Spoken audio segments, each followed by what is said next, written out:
Welcome back, everybody, to the channel. My name is Rashawn Mulkey, and if you are new to the channel, this is the road to 5K subs. I won't tell you I told you so. I won't.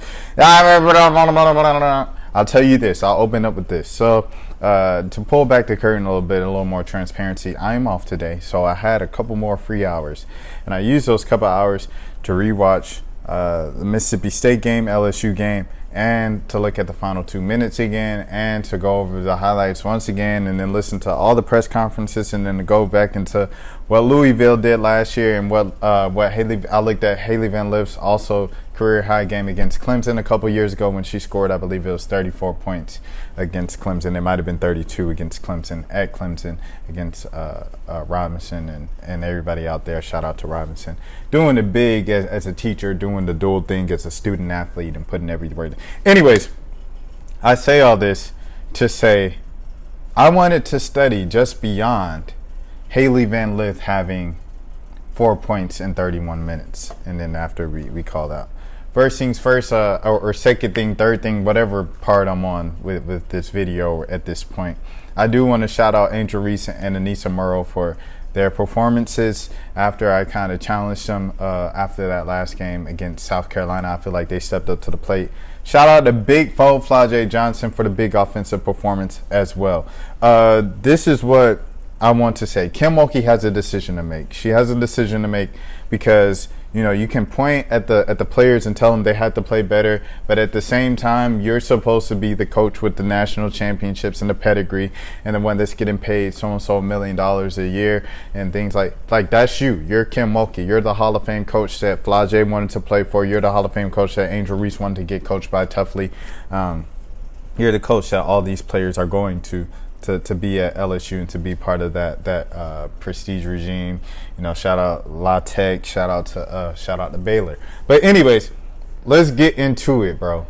So Kim, it's time for Kim to switch it up, because I think Kim has a system, obviously, and stuff like that. And after looking at it, it looked like Alexis Morris, like as basic as it comes down to, Alexis Morris fit that system where she is more of a one-on-one player, whereas Haley, you need to kind of draw plays for her. She needs to get the ball while in rhythm, within flow of the offense. She doesn't need to be bringing the ball up. I think, you know, based off of just what you have and they have a 7-8 man rotation. I think what Mulkey should try out is maybe having Flajay be the point guard. You know, I think Flajay or Michaela can bring up the ball, but since Michaela is so much more kind of a scorer-oriented person, and, you know, she benefits from that. I believe she had, 42 at the beginning of the season or something like that against one of those opponents. So since Michaela is kind of solidified as the team scorer on that wing, I would keep Michaela in the scoring position. And I'll shift Haley Van Lith to that, because that's where she really kind of prospered at Louisville. She also got the ball. Where she got the ball mattered at Louisville.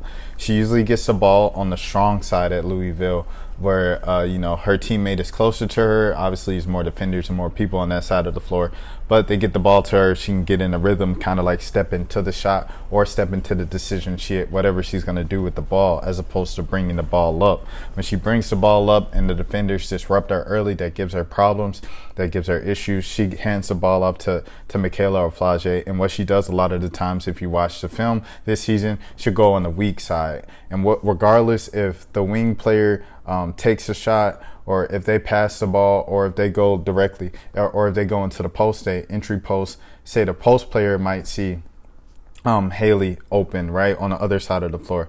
They might throw it, try to get it to Haley on that side of the floor, or the guard, you know, whoever was on the wing, Michaela or Flajay, might try to get it on the other side to Haley on that side of the floor where she's wide open. At this point, either Haley's going to make an uncomfortable pass where she doesn't have the rhythm going into the shot, or the ball's just going to get stolen, because, you know, that's a difficult pass to make. Cross-court passes, you know, everybody isn't, you know, just making that pass so casually and stuff like that. So I think to put Haley in the best positions, you have to draw up plays for Haley. Get her some actions, you know, get her in some action, some ball movement and everything like that. Get her some more off-ball screens. I see that she is having some screens. She's coming off some curls and every now and again with LSU. Get some more of that action. Design some plays specifically for Haley Van Lith to get the ball in her hands so she can get that confidence, because Haley Van Lith getting that confidence up, once she gets it going, she is a one-on-one player. That's the thing about Haley. She is a one-on-one player. Once she gets that confidence going and she sees her first couple shots go down, and she has that rhythm where she is just holding the ball for a second, do a couple dribbles, a crossover, and then the step back, side step, whatever the case might be, in that lefty hand jumper is pure as butter. But she has to get that confidence going. So to utilize one of your I feel like the most important part of the program, of the team now, to get going, to get you guys to that title contention that you want to and defend this national title this year, I think Kim Mulkey has to put the ball in somebody else's hands to bring up the ball, and then do it like that with Haley, as opposed to just Haley bringing, because it's not working. And Mulkey, in the post game, she was talking about Michaela's defense a lot, and yes, I definitely saw that, where Michaela got caught a lot of times ball watching. But I also saw where the help defense was just weak for LSU. You know what I'm saying? Like, you play tough on ball defense, the screen comes, you might go under the screen, because for so often Mississippi State was just driving. So you go under the screen is what the guards did a lot of times at LSU. When you go under, someone might switch or something like that in the meantime, or anything like that. But regardless, when the guard gets past the first defender, if it's Haley or if it's Flage, there's usually no one to step up soon enough before they just get an easy layup at the rim. And it was kind of like that all game. Mulkey said, where's the problem? Where did most of the points come from Mississippi State? What position? It came from guards. It came from the backcourt. So when you rewatch for the third, fourth time, and you see it, okay, this is what's going on. All right, here we go. So LSU's got to do a better job of help defense. They got to step up sooner on that side of the floor. There's no reason why Anissa Morrow should be your best point of attack defender.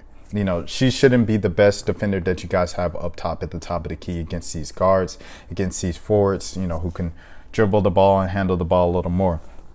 You need a guard to be better up there. And Flage and Haley and Michaela, they all played the passing lanes well when they did and got some steals. But when you're just talking about general defense, what happens on more plays than that, as opposed to those, kind of turnover, fast break plays of just basic defense, lateral movement, foot movement, things like that, just effort. Once you get beat, recovery, I think Flage did a good job of that, and Haley did a good job of that, a couple plays. But but Flage, thank God she has long arms. That helps her out right there.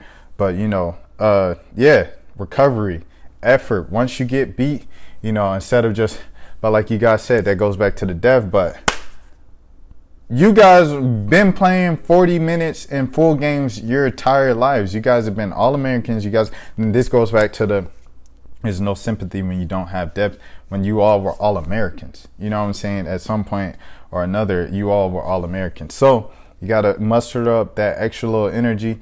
Maybe Mulkey just goes to just basic kind of, people at the end of the bench who might not be in rotation shape. Maybe get them in for a couple minutes here. So these players can recharge and they can give that extra effort that you guys need on defense, because you guys just need that on defense. It's kind of as possible. It's as simple as that on the defensive side of the ball. And then on offense, I feel like everybody else has kind of got it going and figured out their role within the offense. Either Michaela's making the shot or she's not. Flage is gonna fit in and get it where she can every single game. Anissa's gonna get hers every game, and Angel's gonna get hers every single game. What you have to do now is find a way to get Haley involved, and the way to get Haley involved is to draw up plays for Haley, like I said, and have her be off ball. She doesn't touch the ball, She might get the ball once she gets it cross half court, but don't have her bringing up the ball, then getting jammed up, getting in it, and then the higher plays fumbled and jumbled and stuff like that, and now she's on the weak side catching it on this off. So I think that's what LSU needs to do. Specifically, I think that's what Kim Mulkey needs to do. She needs to put her players in the best position to win. And I don't know if she's doing that necessarily for all her players right now. She's doing it for a few of the players, but she's not doing it for all her players. Hall of Fame coach, obviously, multiple national championships. She's been in this game for more decades than I have, but that doesn't mean that she's just immune to criticism or any of this blame. just is what it is. LSU fans, tell me what you think below in the comments. I think LSU, like Mulkey was saying, they have a bye week, so they have some time off now to get right. I think today's Wednesday, the time I'm recording this, they don't have practice today, so they have a little time to recover, rest, really reflect, look at this, and kind of get themselves together, because it's go time. It's February now. You know, it's January 31st at the time I'm recording this. It's February. There's no more time to figure it out. You have to figure it out right now. And then, like everybody else is saying around college basketball this season, this is one of those seasons where it's survive and advance. If you're not South Carolina, everybody else is like, you know, you just never know who's going to punch you in the mouth. And I don't even know if South Carolina is going to go undefeated this season. You know what I mean? Because they've had a couple of battles as well, even though they pulled it out and just shown resiliency and kind of their leadership and their experience and just the system that Don has in place there. At the same time, like I said, you know, you just have to, LSU has to put it together, man, because if they don't, then, you know, you're looking at a Sweet 16, second round, potentially even first round exit, huge upset. So LSU has to put it together, and they have to kind of do it immediately. So use this week to figure it out. Try something different next week. That's my suggestion, and Godspeed to you if it works out. If it doesn't, then, you know, it doesn't work. But that's my suggestion. LSU fans, let me know what y'all think in the comments. This is the Road to 5K subs. If you're new to the channel, my name is Rashad Milligan. Until next time, please take care of yourselves. Why you saying we talk, it ain't last a week, but you liking my story, you gassing me? Are you gonna rap